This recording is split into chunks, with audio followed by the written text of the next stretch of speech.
Hello nerds, today is Wednesday, May the 15th, 2019, and that means it's time for the 135th game of the Meditation Games. Today's game was made by Claire Barilla, Brianna Fromont, and Tom O'Brien. Claire's left a very, very large blurb for us, so large in fact it doesn't actually fit on the launcher, but Claire very, very kindly sent me kind of the full blurb, so I'll read that out for you as soon as I can remember where I left it. There it is. Lisa. Lisa is an explorative experience about the key moments that I associated with my sister's suicide. These are my most vivid and difficult moments I often meditate on when I think about her. Moments which, until now, I have kept to myself for the past decade. She was born on the 21st of February 1995, and on the 10th of May 2009, she took her own life. She was 14, I was 16. The call. The day my dad received the call from my mum that she had found her body, we were just about to leave for school. He got the call. There was something in his tone and face that he turned to me and just said, "Lisa is dead." He hunched over the counter, listening to my mum's panicked calls, and I just sank to the floor. The kitchen around me felt like it may swallow me whole. The night before the funeral. This is a night I will struggle with. My dad and I had driven 10 hours at 140 kilometres per hour to get to my mum. We had seen the body and made all the funeral arrangements. My parents were still in shock. It was about 10 PM. The night before the funeral, some of my extended family had flown in from overseas, and more had gathered at the house to greet them. They went on and drank merrily past midnight, with neither of my parents sleeping, both still reeling, all three of us in shock. Their behaviour, it felt abhorrent, disgusting and disrespectful. My dad came into the kitchen and asked them to keep it down. There was a funeral in a few hours. They scoffed and carried on. I was outside, smoking and drinking whiskey from a mug. Then something snapped. I screamed profanities at my family, told them their complete disregard for the suffering of others was the cause of this. This went on for a while, and in a blur. Eventually, my dad and I left. I think we slept in the car that night. This event is something I have written several letters to my sister apologising for. Words she will never see. I still carry the guilt and shame of my family's behaviour that night. I'm still angry, furious at how little regard they had, and how it was precisely this lack of empathy from our world that ultimately led to the mental health issues that caused her death, as well as my own adolescent depression and suicidal tendencies. Mental health that I still manage today. The ashes. That December, my dad and I went to one of our favourite quiet spots in the Kruger National Park and released her ashes. I hope that my ashes will be released there too one day, along with my dad's. For what is it to die, but to stand naked in the wind and to melt into the sun? And when the earth shall claim your limbs, then shall you truly dance. Khalil Gibran. So, let's play the game. Content warning. Subjects dealing with death, grief, depression, and suicide. Lisa.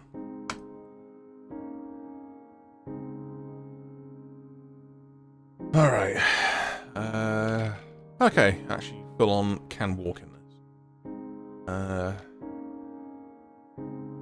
Oh shit. Tongue to the floor, that's the creator of today's game. And that's the dad. I assume I can't really interact with much. So, oh, there we go. I can use the door.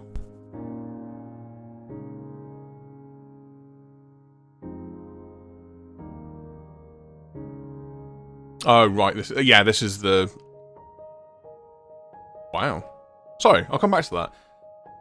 Yeah, this is when they were outside. Having a drink, having a smoke. This is her shouting at her relatives. I wonder who that one is. The mum? I think that's the mum. That must be the mum. Dad. Not sure who these two are.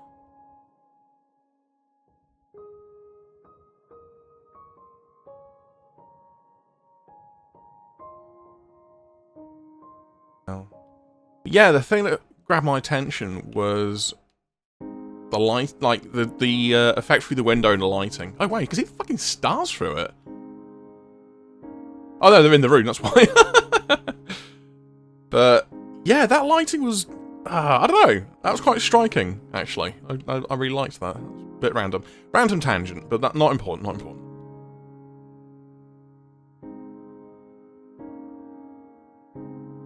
Let's knock onwards. Ah, and this is December. And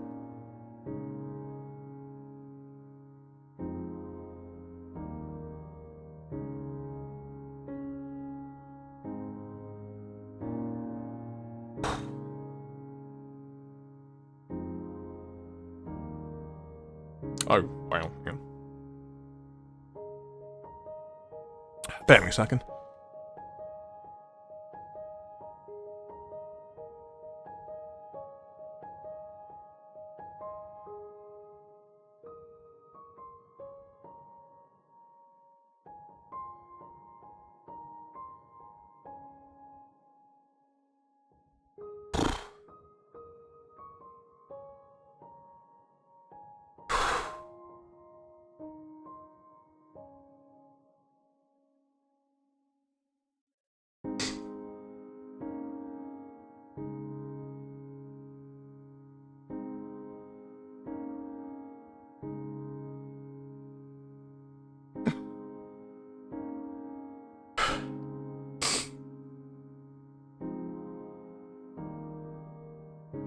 So, yeah.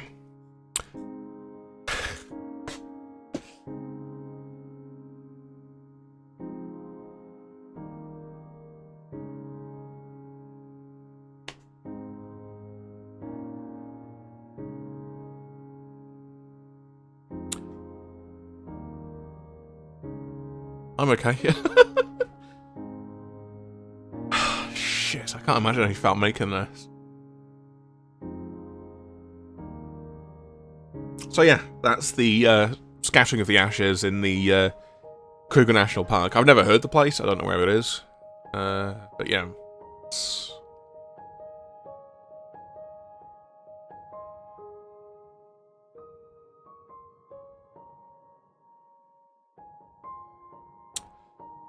Whew, I'm just going to end this really quickly. Jesus Christ. Lisa, a game by Claire Barilla, Brianna Fromont, and Tim O'Brien.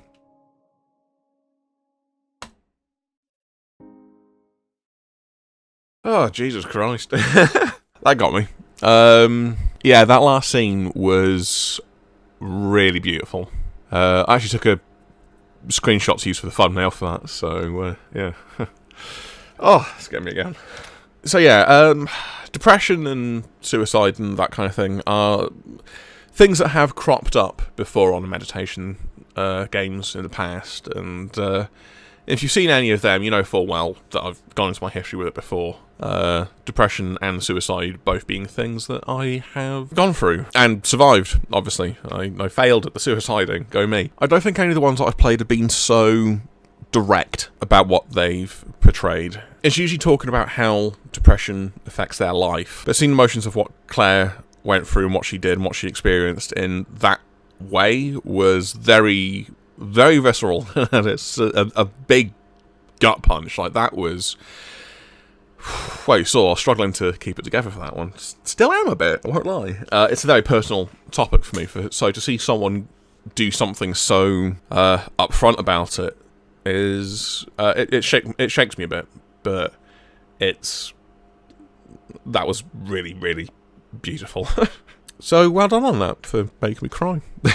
Yeah, when I reached out to Claire, because the whole the whole blurb wasn't in the launch, I asked Claire, if I could have a look at the rest of it. She also sent me this letter as well with it. I don't know if she really wanted me to read it out, or if she wants it in the video. I'm going to message her and ask her. But, well, if it's not, you won't see this. And if it is okay, I'm going to read it out for you, so... this is going to take a while. I can see me crying a lot through this. Let's give it a go. So yeah, as she said in the blurb, she has written letters to Lisa. I don't know exactly when this was written, but I've had a quick look through it, and it is about this meditation. So it's obviously very recently, within this past year.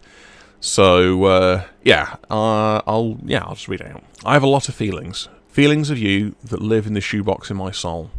I could put it away quite easily now, but sometimes I take it out and just let myself have those feelings. I examine them. Some are smooth, like a pebble worn by the sea. Others are still sharp and hurt to touch. Any time the shoebox gets too full, I find myself writing to you. I have written you so many letters and notes. I make small little prayers that somehow they find you. At first there were feelings of hopelessness and grief. Those are still there too. It still hurts. After 10 years, you'd think it would hurt less, but it doesn't. But at this point, so many are feelings of all that we miss together. I wrote a poem for you called Puzzle Pieces. and that's what it feels like now. Something long and missing, something that was made to fit that is no longer there. I am the saddest that I never got to meet you as you would be now. As kids and as teenagers, things are different. You're not really you yet. You pretty much just mimic those in the world around you. You're not a full-blown adult human of your own. I am sad that I have never known that person. Never seen you grow and change, become yourself. I wish she could meet you too. I am kinder now, more loving. I am positive and supportive of the people I love. I wish I could tell you that the world we live in, the people, the adults we're surrounded by, at that point of our lives, are ugly. They are stupid and cruel. They are just nasty people, and I know I reflected their ugliness. All of it was too much to bear. I wish I could hug you, like I hug my partner and my best friend. Kiss your forehead and tell you not to listen to them.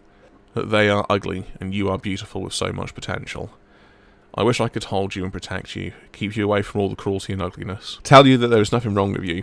It is all them. That they are the broken ones, not us. I wish we could have found that way together. I wish I could have taken you on my journey from hopelessness and the black hole of depression to a place where we are here and alive and we love ourselves. And I'd give up forever to touch you. Things I will never be able to mend or fix. Things I still hate them all for. Things that I don't know if I will ever stop hating them for. When you died, they made sad, cheap gestures. Pages entitled R.I.P. I still harden in anger at the complete tone deafness of it all. I have never really had anywhere to put these feelings, or anyone who would understand the all that we both battled with. A battle that you lost. A battle I wish I could have helped you fight. So I turned the shoebox upside down and let all of the feelings happen. I put them into an experience. I made it with people I love as much as I love you. It's small and quick, because I think if I left that shoebox open, I am not sure I would have been able to put all the pieces back without inviting another battle. But I hope my eulogy is worthy of you, worthy of the person you would have been. You do not want to see all the fucking outtakes. Yeah, there's something she says here. I've never had anywhere to put those feelings, or would anyone understand that we both, all that we battled with. A battle that you lost, a battle I wish I could have helped you fight. That, to me, I think says so much about suicidal depression that is not understood by people who haven't gone through it. The typical narrative of when someone commits suicide, it has been for a long time, it's still going to be for a long time because people just don't understand it, which is lucky for them, is why would you do it? How could you hurt people? How could you leave people behind? All that kind of stuff. What people don't realise is suicide isn't something that you just one day wake up and just think, you know what, I wish I was dead. That's just not how it happens. It's so much more gradual. It's so much darker than that. It's so much more embedded inside you. It's a horrible thing. It's something that is really impossible to describe without having had experience of it, because it's not feeling like anything else. Like, you can feel sad when a hamster dies, or you can feel sad when a relative dies, or when things don't go your way, or when things are going against you. But to live with depression and to live with that suicidal feeling inside you there's nothing like it. There's nothing that can give you an experience like that, and it's horrific. For so many people, it's a battle that you fight constantly. During the worst of times, it's a battle you fight daily, sometimes more than once a day. It's not just a battle against depression, it's a very, very fucking long war against depression. And the odds are really stacked against you when you really think about it, because every day you survive is a battle you won. It only takes losing one of those battles for it to be over. And that's the scariest thing about it. That's the most horrifying thing about suicidal depression. You only need to lose once for it to all be over. And that's fucking horrifying. I'm incredibly lucky. I've lost in the past and I've survived it. And it doesn't work the same for everyone. But there's also something else in this letter that I'm really happy to see as well. When Claire says she's kinder, more loving, more positive, and more supporting of the people that she loves. There's so few ways you can take something like that and move forward with it. I know people who do go through some horrible shit. They've been through, well, they go through depression and suicidal thoughts and all that stuff. And it can either really embitter you to the world. And these are some of the most, like, not to sound unsympathetic, I mean, believe me, I fucking know. But it can make people incredibly bitter, twisted, cruel. It's always a relief to see someone take that pain and do something positive with it, move forward with it in a positive way. And I know it sounds cliche and hippie bullshit. Oh, take your sadness and make it a positive thing. Fuck off. But I think if I personally took all the pain and all the experiences that I've had in my life and just wanted to inflict that on other people, I don't think I'd be here, in all honesty. And it goes to that old saying, what's it, an eye for an eye makes the world blind. If you just take all these negative things that happen to you and do nothing with your life but deliver more negativity, what good is it going to do? It's not a pain I would wish on anyone else, and it's not a pain I like having. It's something that I find is eased by being kind to people, by being loving to people, and, well, maybe that's just me. And Claire, apparently, so that's good. I respect that, I appreciate that. Well, I could talk about this for hours, in all honesty, and I probably shouldn't. So, so yeah, I'll leave links below to the Twitters and the portfolios of all three of the creators of today's game, and assuming I get permission, I'll leave links below to the full meditation blurb, but also to the letter that Claire wrote to Lisa, assuming I'm allowed to. So a huge thank you to Claire, Brianna and Tom for making today's meditation, and thank you very much for watching. I'll see you again tomorrow. Take care.